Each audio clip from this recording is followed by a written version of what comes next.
In the wake of rising crime throughout the country, a troubling trend has begun taking shape. Police departments struggling to find new recruits.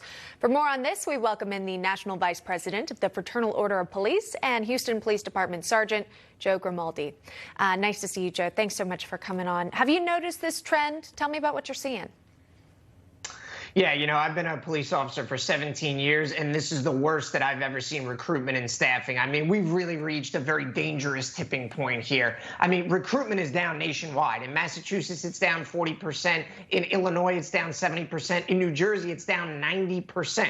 We're seeing it everywhere. Compounding that problem is that we have retirements up 45% nationwide. Resignations are up 20%. So we have everybody leaving the department, and we don't have anybody to replace them. And in fact, a recent survey of our FOP members said that staffing shortages is the #1 stressor for police officers that are on the street. So I don't think it's hyperbole when I say our profession is dying right now. We can't find anybody to step up and take this job. And do you really blame them? I mean, we've had politicians in the media throwing police officers under the bus any chance they get, scapegoating us for every problem in our society. And people are just getting fed up. They're voting with their feet, and they're taking different jobs. They burned down the institution of policing, and now we're just living in the ashes. And the only way to solve this problem now is that they're going to have to reduce services, which means police officers aren't going to come out when your house gets burglarized or when your car gets stolen, or the other alternative is to lower standards, which we're already seeing.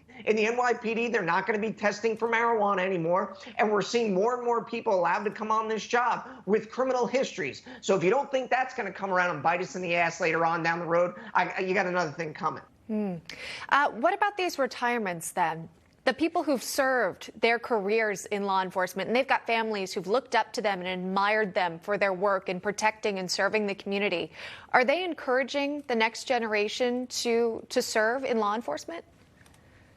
No, absolutely not. And, it actually is a storied part of history here in law enforcement that we have legacies. Sons, daughters that want to carry on that service for their families. But what we're finding is the officers that are retiring, they're telling their kids, don't you dare take this job. And what they're telling them is, if you're interested in a life of service, go find something else to do. They don't want to see their kids being called murderers. They don't want to see their kids getting spit in the face. They don't want their kids, crucified in the public anytime that an officer uses force.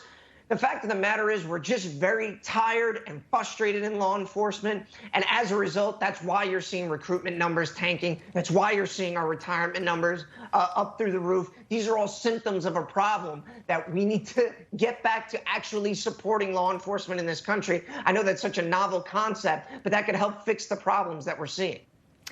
Joe, I wanted to ask you about what we saw recently at an Indiana shopping mall, where a gunman opened fire on people who were just enjoying a meal at the food court. And there was a bystander who also fired back at this gunman and did stop the threat, quite frankly. It comes in the wake of a Trafalgar Group poll showing 41% responding, saying that armed citizens are the best protection against mass shootings. And I wanted to ask you about this idea of a good guy with a gun stopping a bad guy with a gun, and considering, too, the time it might take for, police officers to make their way to the crime scene.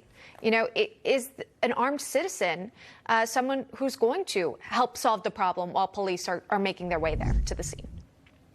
Yeah, well, I think it's important to discuss the reality of it. Listen, the hardworking men and women of law enforcement, we're going to get there as quickly as possible. But if you called us right now, we're 3 to 5 minutes away. And in this case of an active shooter situation, someone can kill and harm an awful lot of people in that short period of time. Thankfully, this young man who was armed legally at that mall, he was able to save a lot of people's lives and prevent a lot of tragedy from occurring because he had a firearm. But also an important component to that is, according to the reports, he made a very good shot from where he was. It's important that if you are going to carry a firearm, make sure, number one, that you're carrying it legally, but also that you're trained and that you know how to use that firearm in case of a situation like this.